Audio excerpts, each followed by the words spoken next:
আসসালামু আলাইকুম রহমতুল্লাহি তাআলা ওয়া বারাকাতুহু।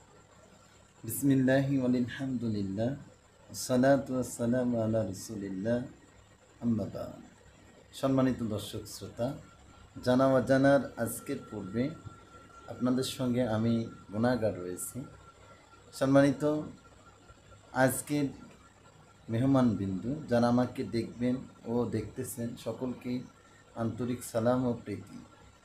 সকলেই দোয়া করবেন আমি যেন আপনাদের এই নতুন নতুন জানা অজানা বিষয়গুলো তুলে ধরতে পারি। আজকের অত্যন্ত চমৎকার একটি বিষয় নিয়ে এসেছি, সেটা হলো দোষণীয় তিনটি কাজ।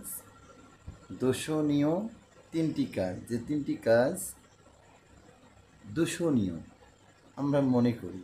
নাম্বার 1, খারাপ ধারণা করা, হিংসা করা, অশুভ ফলাফল ধারণা করা।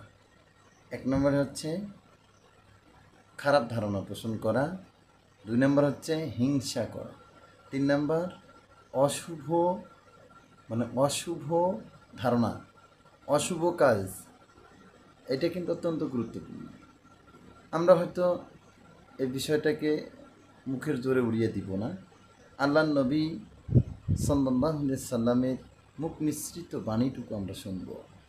আব্দুর রহমান ইবনে মুআবিয়া রাদিয়াল্লাহু তাআলা আনহু থেকে বর্ণিত, নবী করিম সাল্লাল্লাহু আলাইহি সাল্লাম বলেছেন, 3টি দোষণীয় কাজ কেউ মুক্তি পাবে না।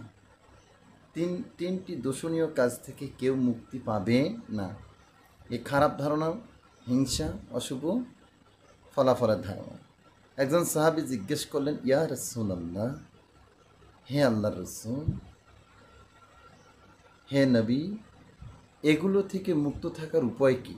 রাসূলুল্লাহ সাল্লাল্লাহু আলাইহি সাল্লাম বললেন, কাউকে মনে মনে হিংসা করলে তা কাজে প্রমাণ করো না।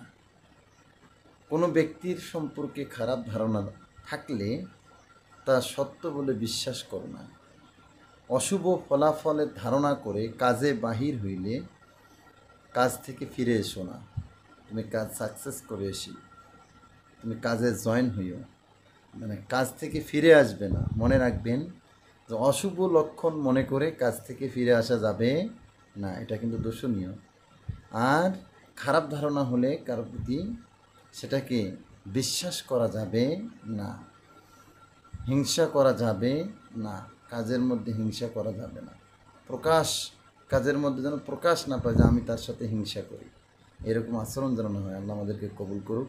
সকলে সাবস্ক্রাইব করে পাশে থাকবেন।